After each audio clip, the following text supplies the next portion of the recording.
이번에는 동학이라는 이름이 지금 여기 수훈 선생님께서 하신 말씀, 생호동, 수호동, 그 다음 추로지풍에 비유하고 한 거, 이게 왜 그랬느냐. 그걸 가지고 이제 동학이라는 이름이 어떻게 해서 생겼는가를, 이 동학이라는 것이 명칭이 단순히 서학의 반대 개념을 띠고 붙였다고 보는 것이 지금까지 일반적인 견해입니다. 서학의 반대다. 그 교과서도 우리 그렇게 배웠어요. 이 동학은 당시 막 들어오던 서학에 대항하기 위해서 수훈 선생이 동학이라고 붙였다. 근데 이 동경대전 논학문이라든가 이런 걸 제대로 읽어보지 않고 멋대로 한 말입니다. 그거는. 동학이 서에 대한 반대 개념으로서 동이라고 붙인 명칭인가? 그럼 동과 서, 남과 북 이렇게 단순한 방향성에 의해서 이것이 지어졌는가? 이거 우리가 반성을 해봐야 된다. 이게 잘 아는 것과 같이 서학은 서양의 학, 즉 서양지학의 준말이 서학입니다. 서양지학, 이게 준말이에요. 또 그렇다면 동학은 동양지학의 준말인가? 이것도 잘못된 말이에요. 동학을 그래서 영어로 Eastern Learning 이렇게 쓰고 있어요. 이게 동양지학의 준말. 저것도 잘못됐어요, 사실은. 이거 공식 명칭입니다, 바깥에. 영어권에서. 동학이라는 이름이 처음 보인 것이 우리가 공부하지 도수천도이나 학직동학이라. 도는 이 비록이 참 기가 막힌 글자입니다. 비록 천도이나, 비록하는 건 뭐냐면 서학과 똑같이 궁구하는 천도다 이거예요. 서학도 천도고 동학도 천도다. 비록 숫자 쓴 거예요. 학직동학이라. 그런데 그것을 궁구하는 학은 동학이다. 이렇게 말씀하셨어요. 논학문에 우리가 배웠습니다. 동학이라는 말이 그때 처음 나왔어요. 수훈 선생이 논학문에서 이와 같이 엄명한 한 배경을 알기 위해서는 논학문을 쓰게 된 동기를 봐야 되고, 둘째는 이러한 말이 나오게 된 배경을 우리가 면밀히 살펴볼 필요가 있습니다. 논학문은 우리가 잘 아시다시피 전라북도죠. 남원에 있는 교룡산성 안에 있는 은저감이라는 작은 암자에서 숨어 계시면서 쓴 글입니다. 이건 역사적으로 분명합니다. 이건 이 은저감 들어가는 데 거기 교룡산성 지금은 다 고쳐놔서 이렇게 좋아졌어요. 옛날과 달라. 거기를 지키던 비장들의 그 공덕비들이 있고, 이게 선국사. 옛날에 꽤 큰 자리였을 텐데 지금 조그맣게 조그맣게 다시 지었어요. 여기 이제 우리 천덕의 서울교구에서 왜 오른쪽에 이렇게 세우는 은저감 터에 대한 표지판입니다. 이 은저감에서 계시면서 수훈 선생이 이 가르침이 관으로부터 이 서학이 아니냐, 그런 지목을 받고는 바로 이 은저감으로 도망 들어오신 거예요. 이게 은저감 온 게 보면 거기서 통일을 보면은 지목지혐이라 그렇게 말이 나옵니다. 서학이라는 협의를 받고 지목이 되었기 때문에 은저감에 쓴 거예요. 그러니까 이와 같은 면에서 본다면 논학문은 수훈 선생의 가르침이 결코 서학이 아니라는 점을 강조하고자 밝힌 그런 의도가 있어요. 그래서 그 서학이 절대 아니다 하는 걸 거기다 밝혀놓은 책입니다. 여기서. 그래서 서학이 아닌 동학으로 동학의 정체성을 논하는 거 밝힌다는 뜻에서 그래서 논학문의 학은 동학인데 동학을 논하는 글, 그래서 논학문 그렇게 쓴 겁니다. 제목을. 학은 여기서 동학이에요. 동학을 논하는 글. 논학문이라는 제목을 그렇게 붙였다. 논학문 말 그대로 학을 논하는 글인데 이 학이 동학이다 이거죠. 논학문이다. 그래서 초기에 이 논학문을 동학론이라고 부른 적도 있어요. 그런 기록이 있습니다. 동학론, 동학에 관해서 논했다. 같은 말입니다. 근데 이 수훈 선생이 서학으로 모함을 받아서 남원 은저감까지 와서 숨어 지내면서 당신의 가르침이 서학과는 어떻게 다르고 그 이름을 동학이라고 해야 하는 그 명명의 당위성을 밝혀놨어요.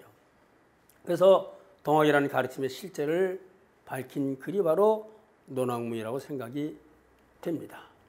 이 동학에 관한 이해를 하기 위해서 먼저 되는 것은 동학의 경전을 잘 우리가 읽어야 돼요. 경전이 가진 특성인 내임적 의미까지로 읽도록 노력을 해요. 근데 대부분의 사람들은 피상적으로 읽거나 이 경전 자체 읽어보지도 않고 아 동학 서학이 들어오니까 반대로 뛴 거야. 이렇게 말해 너무 무책임하게 말해요. 아 경전도 제대로 안 읽었어요 보면은. 비상적으로 또 안 읽었어. 그러니까 노랑문은 일정한 부분이 제자들과 문답하는 형식으로 되어 있어요. 이 문답 부분에서 아까 나왔듯이 제자들이 순 선생에게 선생님이 펴고 있는 가르침을 서학이라고 합니까? 라고 묻는 물음이 나왔죠. 그죠? 그럴 때에 도수천도이나 도는비록천도이나 학직동학이다. 학은고동학이다. 라고 언명을 하셨습니다. 그러고는 제자들의 문답의 내용이나 동학이라고 명명한 글자가 처음 나오는 노랑문이 쓰인 배경을 봐서 순 선생이 동학이라고 명명한 것은 서학과의 일정한 연관성에 의한 것이라고 판단이 돼요. 일정한 연관성을 지녔다. 그렇게 생각이 됩니다. 또 이러한 답이 나오게 된 제자들과의 문답 과정을 보면 이 상세하게 이걸 따져본다면 순 선생이 제자들과 서학에 관하여 문답을 하는 과정에서 서학과는 그 운에 있어서는 한 가지요. 도는 같고 이치만 다르다. 도운죽일, 도죽동, 이즉비 이런 말씀을 아까 우리가 공부한 대로 이야기를 하고 있어요. 또 이 순 선생의 답에 그렇다면 이름을 서학이라 합니까? 이렇게 물어봐요. 도죽동이라고 했으니까 도는 비록 천도이나 학은고 동학이다. 이렇게 순 선생이 여기 대해서 대답을 하신 거죠. 이 동학이 명명된 노랑문을 쓴 배경이나 동학이라고 명명된 과정을 볼 때 일반 사람들이 동학이라고 명명은 서학과의 일정한 연관성이 있다고 할 수는 있습니다. 근데 동학이라는 명명은 이름을 붙인 것은 서학의 반대 개념으로 띄고 붙였다고는 생각할 수가 없어요. 그것이 그럼 서양이 서양지학의 준말이듯이 동학 역시 동양지학의 준말이면은 이렇게 아까 얘기했듯이 이스턴 널링으로 번역돼야 되겠느냐. 근데 이러한에 관해서 보다 면밀히 살펴보면은 바로 이 도죽운죽일, 도죽동, 이즉비라고 대답을 했는데 그래서 서학이라고 하느냐고 대답을 물어본 건데 거기에 이렇게 말해요. 순 선생이. 나는 이 동방에서 태어났고 생호동, 동은 동방입니다. 우리나라 동방지국이라. 수호동, 이 동방에서부터 도를 받았다. 이렇게 대답을 해요. 그러니까 그래서 이러니 어떻게 내가 서학이라고 이걸 붙이겠느냐. 동이라고 붙여야 되지 않느냐. 이 말씀을 한 거예요. 생호동, 동방에서 태어났다는 것은 단순히 이것에서 태어난 것만을 의미하는 것은 아니라고 봐요. 또 수호동, 이것도 단순하게 여기서 도를 받았다. 이런 뜻은 절대 아닙니다. 이것은. 즉 이어서 비유를 들어 얘기했는데 그게 바로 이게요. 공자는 노나라에서 태어났고 또 추땅에서 그 가르침이 크게 퍼졌기 때문에 추로지풍이라는 이름으로 세상에 전해내왔다 하고 공자의 유학가의 비유를 통해서 대답을 합니다. 이 비유가 심상치 않은 비유예요. 이걸 잘 봐야 해석이 됩니다. 순 선생이 동학이라고 이름한 사실을 추로지풍과 비유한 겁니다. 어떤 의미를 지니고 있는가를 보면 됩니다. 추로지풍은 공자가 태어난 노나라의 학풍과 유풍과 맹자가 태어난 추땅의 유풍과 학풍이 일컬는 바 추로지풍이에요. 근데 이것이 온 세상에 펼쳐졌어도 사람들은 추로지풍이라고 말한다 이거야. 그 노나라와 추땅의 학풍을 그대로 따서 이야기를 하고 있다 이런 얘기예요. 근데 공자에 의해서 일어났고 또 맹자에 의해서 발전학된 유학을 공자가 태어난 나라인 노나라와 맹자가 태어난 추땅으로의 이름을 따서 추로지풍이라고 이름했는데 그것은 그럼 단순히 공자가 태어났고 맹자가 태어났기 때문에 추로지풍이라고 그랬겠느냐? 그건 아닙니다.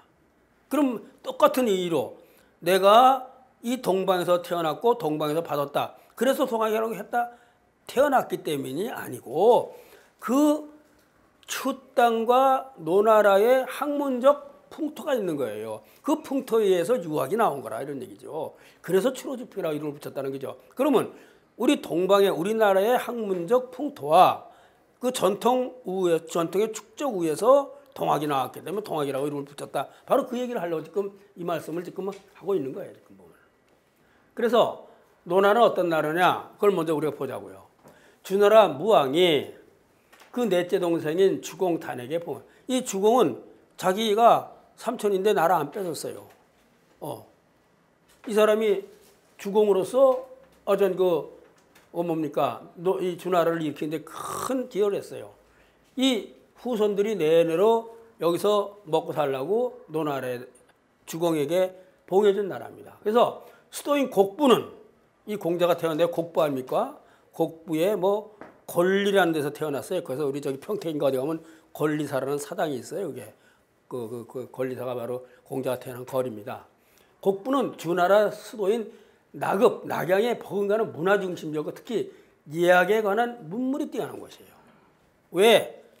주공한테 봉해줬고 전통적인 주나라의 그러한 그 예학을 가지고 있었어요. 그래서 공자가 유가를 이룰 수 있다는 것은 바로 이러한 유풍, 학풍 때문에 바로 유가의 가장 기본은 뭐냐면 예학이었습니다. 이 예학을 바탕으로 유학이 일어난 거예요. 예학을 바탕으로. 그 예학이 어디서부터 나오냐? 노나라에서부터 나왔기 때문에 노나라의 학풍입니다. 그게. 노나라의 학풍을 가지고 유학이 일어나서 추로지풍이라고 말한 거예요. 이게. 그리고 또한 공자의 조상은 은나라의 후손인 송나라 왕실의 한 사람이었다고 그래요. 공자의 5대조가 노나라로 피난을 왔고 노나라에 온 은나라 주민들은 은나라의 예를 보존해서 부잣집의 예를 돌보거나 아이를 가르치며 생활을 했어요. 그래서 뭐 공자가 보면 무슨 뭐 묘지에서 뭐 어쩌고 저쩌고 뭐 이런 말이 나오잖아요. 예를 가르치는 사람이었어요. 그게 모든 유교의 바탕을 이룬 거예요. 이 유민이 유가의 연원이 된 것이에요. 그렇다면은 노나라가 주공의 후예로서 이야기에 관한 문물이 뛰어난 사실과 공자의 5대주가 은나라의 예를 잘 보존하여 노나라에서 펼친 사실이 서로 만나서 노나라의 학풍과 유풍을 이루어가지고 이 학풍과 유풍이 유학을 일어나게 하는 그 연원이 된 것이에요. 추로지풍은 그렇게 생긴 겁니다. 그 말입니다. 그냥 지역에 거기서 태어났다가 아니라는 것이죠. 그러니까 유학이 노나라의 추땅에 노나라나 추땅의 범위를 넘어서 온천에 유학이 쫙 당시 일본까지 퍼지고 다 퍼졌다 하더라도 사람들은 유학을 일컬어서 뭐라고 하냐? 노나라 추땅의 학풍이며 학문을 뜻하는 추로지풍이라고 이름을 부른다 이런 얘기예요. 그게 온 세계에 퍼졌어도 그건 노나라와 추나라의 학풍이 이어진 거야 라고 말을 하는 추로지풍이라고 본다. 풍은 학풍은 할 말이에요. 이와 마찬가지로 수은 선생의 가르침이 비록 우주를 아우르는 천도를 궁구하는 학이지만 당신이 태어났고 또 도를 받은 우리나라의 이 동방의 문화적 전통과 정신적 축적의 바탕에서 나온 학문이기 때문에 학이기 때문에 동학이라고 이름을 한 거예요. 생어동 수어동이라는 것은 단순히 태어나고 거기서 도를 받았다는 게 아니라 이 동방의 문화적 전통과 정신적 축적 이런 걸 뜻하는 게 그걸 바탕으로 해서 나온 학이다. 그래서 서학과는 다르다 이런 얘기입니다. 이게. 그래서 동학은 당시 들어오던 서학의 상대적 이름으로 단순하게 붙여진 것이 아니라 서학은 서양의 학문적, 문화적 전통과 사유를 바탕으로 형성되었듯이 서학은 그렇게 형성이 됐다 이거야. 그렇듯이 동학 역시 우리나라의 동방의 문화적, 학문적 전통과 사유를 바탕으로 형성됐다는 말입니다. 이거는. 그렇게 다르기 때문에 어떻게 서학으로 붙이겠느냐 이 소리입니다. 그래서 동양에서는 이 릴리전에 해당되는 종교라는 단어가 없었어요. 오늘의 종교에 유사한 의미로 교, 학, 도 이런 것들이 있었어요. 이런 거 어휘가 쓰였습니다. 그래서 이 도와 학으로서 즉 천도고 동학이라고 했잖아요. 도수천대는 학직동이라고 그랬잖아요. 그래서 도는 우주 근본을 이루는 것이고 즉 우주 근본을 이루는 원리, 근본적 법칙인데 학은 이 우주 근본에 도달하고자 하는 방법 내지는 우주 근본을 궁구하는 이론 체계 등을 말해요. 다시 말해서 이즉비라 그랬잖아요. 이가 바로 학이에요. 이를 운죽일 도죽동 이즉비라 그랬잖아요. 이가 다르다 그랬어요. 서학과는 이가 다르다. 바로 이가 이 학입니다. 이 근본에 도달하는 방법, 체계 등을 말합니다. 그래서 수은 선생은 서학과 동학을 비교해서 도와 학으로 분별해서 비교해서 도는 같다, 천도다. 그렇지만 천도를 궁구하는 것은 서양의 오랜 문화적 전통 위에서 방법이 나왔고 내가 천도를 궁구하는 길은 우리나라의 문화적, 철학적 바탕 위에서 나왔다. 이런 얘기예요. 그래서 서학이나 동학이나 궁극적으로 추구하는 그 근본적으로는 천도이지만은 그래서 도는 한 가지다. 도죽동이라고 말씀하신 거고 그렇지만 우주 근본의 원리인 천도를 밝히기 위해서는 서학은 서양의 옳은 문화와 정신의 축적에서 나온 방법으로 궁구했다면은 동학은 그 근본이 되는 천도를 우리나라의 오랜 문화적, 정신적 축적으로부터 나온 방법에 의해서 궁구했다는 그런 의미를 띄어서 동학이라고 이름을 붙인 거예요. 그래서 궁구하는 이치가 서로 다르다 하는 이즉비라고 말씀하신 거예요. 이즉비. 이치가 다르다. 도달하는 방법이 다르다 이거예요. 이즉비라고 말해요. 그래서 노나라에서 비롯되어 추나라로 펼쳐나간 유학이 온 중국과 우리나라를 비롯한 동북아시아 일대로 퍼져나갔어도 세상의 사람들이 노나라와 추나라의 문화적 전통, 풍속 등을 일컬는 추로집회로 일컬어서 말한다는 사실에 비유를 한 거예요. 그래서 수은 선생 스스로 펼치는 이 가르침인 동학이 우주의 근본 원리인 천도를 궁구하는 가르침, 그런 학이지만은 서양의 학문적 문화적 전통에서 이룩된 서학이 아니라 우리나라의 이 동방의 문화적 전통과 풍습의 그 뿌리를 둔 가르침이기 때문에 동학이라고 불러야 한다라고 말한 거예요. 그래서 도수천도 학적동학이라고 말씀을 하신 거예요. 도수천도는 즉 나의 가르침에 추구하는 도는 서학이 추구하는 도인 천도와 비록 같은 것이지만 수학 중에 학적 또한 천도를 근거한 학은 우리나라의 오랜 문화적 전통이 축적된 동학이라는 의미를 띠겠어요. 우리나라의 오래된 문화적, 학문적 축적의 바탕에서 이룩된 천도를 근거한 학의 이름이 바로 동학이라는 얘기입니다. 예, 동학의 동이 동방을 뜻하는다는 또 다른 증거가 있어요. 그건 뭐냐? 수은 선생이 처형을 하기 위해서 당시 경상감사인 서은순이가 당시는 이제 고종이 막 철정이 등극을 철정이 있을 때 철정이 막 죽었고 고종이 등극을 했는데 아직 조대비가 섭정을 하고 있을 때입니다. 그때는 조대비한테 올린 장계예요. 조대비전에 올린 장계를 보면은 거기에 이 취조한 내용이 이렇게 나와요. 수은 선생이 혹세미모의 죄를 치셔받는 과정에서 이름을 동학이라 한 것은 동국의 뜻을 취한 것이다. 이렇게 대답을 합니다. 명지왈 동학, 이거 수은 선생의 대답이에요. 이걸 취조문에 그대로 써서 명지왈 동학, 취 동국지, 동국의 뜻에서 취했다. 동학이라는 것은 이 일성록에 나오는 말이에요. 이것도 안 보고 그럼 우리 동국은 우리나라지 이게 무슨 동양이야? 동방 아니잖아요. 동양 아니잖아요. 동양이 아닙니다. 그게 우리나라에서 취했다. 이렇게 분명히 수은 선생 대답했어요. 그게 일성록에 그대로 나온다. 그건 동은 우리나라를 뜻한 거지 동양이 아니야. 그래서 동학은 우리나라를 뜻하는 걸 정말 알 수 있어요. 그래서 동학이라고 이름한 것이고 이와 같은 면에서 본다면 동학은 우리나라의 오랜 문화적, 정신적 축적을 바탕으로 한 학이라는 뜻이 되고 이 동학의 정신은 당군의 홍익인간이 지닌 만유가 모두 함께 잘 살고자 하는 정신과 통하고 우리의 오랜 전신인 풍지지도가 지닌 접하군생 끝 만유를 교화하여 새로운 삶으로 살아가는 정신과도 그대로 통한다는 의미를 띱니다.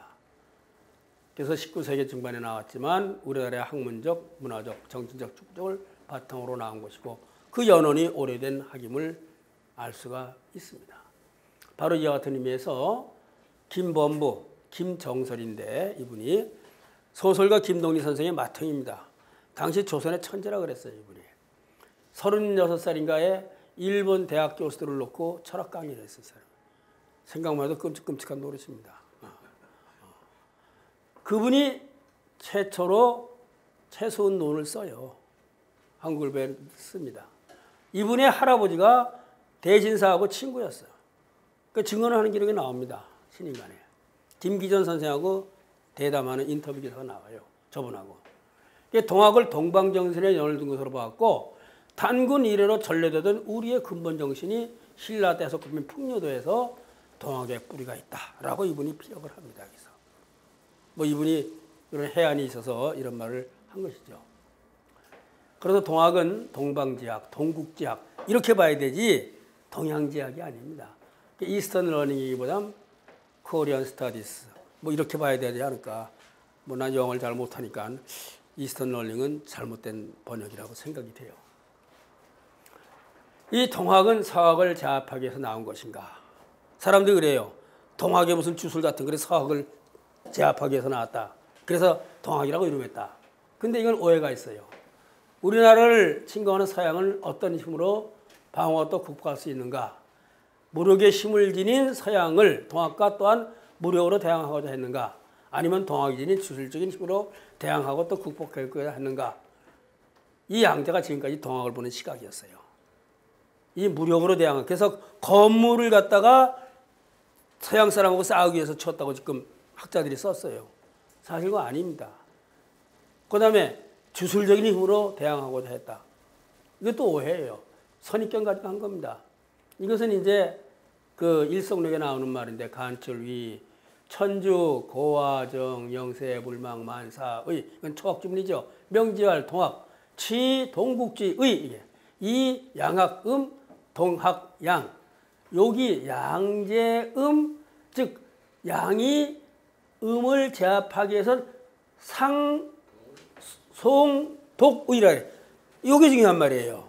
동학을 하자는 게 아니라 동학의 주문을 열심히 읽으라고 말한 거예요. 이게 중요해요. 이게. 번역하면 이래요. 이 의미 이래요. 간출 없는 사실을 꾸며서 그렇게 썼어요. 관리들이. 위천주 조화정, 위천주 고화정 만사 영세본을 만사의 주문을 만들었다. 이름을 동학이라 한 것은 그 동국에서 그것을 취한 것이다. 양학은 음이고 동학은 양이다. 양으로 음을 제압하기 위해서 항상 열심히 읽었다 이거예요. 뭘 읽었어요? 주문을 읽었다. 이걸 빼버렸어. 동학이 그냥 서학을 제어한다고 해석을 했어요. 그런데 상, 송, 독 이걸 빼버렸어요. 요거 항상 그건 뭘 읽었어요? 상송독은 바로 항상 열심히 읽었는데 주문을 열심히 읽는 거죠. 동학의 주문은 주술적인 힘을 빌려 무엇을 이루는 것이 아니고 수은 선생님이 말씀하신 것 같이 하늘님이라는 신을 지극히 위하는 글이고 지위 천주지자라 그랬어요. 하늘님을 지극히 위하는 것은 하늘님의 뜻에 따라서 사는 거예요. 그렇게 하늘님의 뜻에 따라서 살다 보면은 저 서양의 무력을 이길 수 있다. 이렇게 본 거예요. 주문을 항상 열심히 읽는 이 상송독이라는 것은 바로 하늘님의 뜻에 따라 사는 삶을 말하는 것이며 순천리 순천명하는 삶을 의미하게 되는 거예요. 그렇게 살아야 이긴다. 이 같은 면에서 본다면 동양을 침범했던 서양의 세력을 극복하기 위해서는 순선이 취한 모습은 열세자로 된 동학의 주문을 읽는 것, 곧 주문수련을 통한 삶의 변혁이었어요. 내 삶을 변혁해서 야 정신을 차려 이게 서양을 이기지 거기다 대고 무력으로 하고 뭐 추술적 이게 아니다 이게야. 동학이라는 이름 자체가 아니었으면 우리는 여기서 알 수가 있어요. 학자들이 바로 요걸 빼버렸어요. 삶의 변혁이었습니다. 그래서 수은 선생이 서양의 침략으로부터 보호하고 또 서양을 제압한다는 것은 순천리 순천명하는 삶을 이룩함으로써 시대적 혼란이나 서양의 침략이라는 당시 우리 민족에 처해 있던 위기를 벗어나고자 하는 데 있음을 알 수가 있었습니다. 18, 19세기 이후 서양의 동양에 대한 침공은 당시 서양이 풍미하던 모더니티, 근대성의 한 모습이라고 볼 수 있고 이 근대성은 소비의 근대성이란 유럽 중심적 개념이고 근대성을 오로지 유럽적 현상만으로 간주하고 비유럽 세계에 간 무자비한 폭력적 역사를 은폐하는 데 기여해왔고 이게 바로 근대성이 지니고 있던 어두운 이면이고 이것이 식민지를 갖게 되는 원인이었다고 보는 거죠. 이 식민지의 근대성을 구성하는 결정적인 요인이 됐고 근대성은 식민성 없이 사고될 수가 없어요. 특히 식민성은 근대성의 기원적 순간뿐만 아니라 근대 세계체제 형성 이후 오늘까지도 인종적, 민족적 위계 질서를 통해서 유지하고 있어요. 지금도 허여멀경에 생긴 사람이 꺼멓게 생긴 사람보다 우월하다고 생각하고 있는 거예요.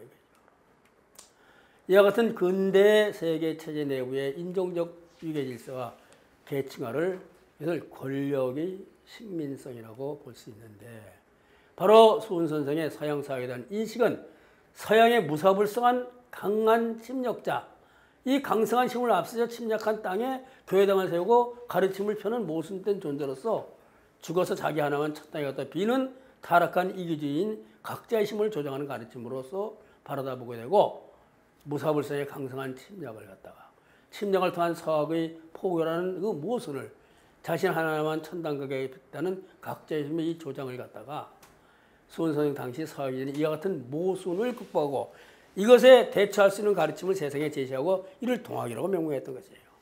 그래서 즉 동학은 단순히 서학에 대칭하며 명명된 면칭이 아니라 서양 서학이지는 모순을 극복하고 민중들로 하여금 삶의 새로운 지평을 열어갈 수 있는 길을 제시한 가르침이라는 뜻을 담고 있어요. 단순히 서양에 대항하기 위해서 단순 대항이 아니다. 그래서 수훈 선생이 동학이라고 명명한 것은 단순한 서양과 동학이라는 이양대열으로서의 명명이 아니라 시대적 혼란과 서양의 침략, 서학이라는 이질적 문화의 유입 등으로 인해서 야기된 당시의 각자의심의 세태에 의해서 살아갈 바의 방향을 모르는 세상 때름들에게 새로운 삶의 질서를 제시한 가르침에 그 이름이 동학이라는 것이죠. 서양의 근대성에 의한 침공에서 벗어나는 진정한 길이라는 것은 식민하기 위한 침공과 폭력에 같은 폭력으로 대하는 것이 아니라 진정한 하늘의 마음을 회복하는 길이고 각자의 심에서 벗어나서 바로 모두가 함께 사는 공생과 조화를 이루는 길이라고 수훈 선생은 가르치고 있습니다. 그래서 따라서 수훈 선생은 천도를 추구함으로 우적 차원에서의 삶의 가치를 논하고 천대의 실현인 우적 차원의 삶을 이룩하기 위해서 그 합리적 방법을 우리의 오랜 전통과 사회에서 찾고자 노력을 하셨던 것이죠. 그게 천리를 공부하는 길이며 그 가르침을 통학이라고 이름을 붙였다. 이렇게 볼 수가 있었어요.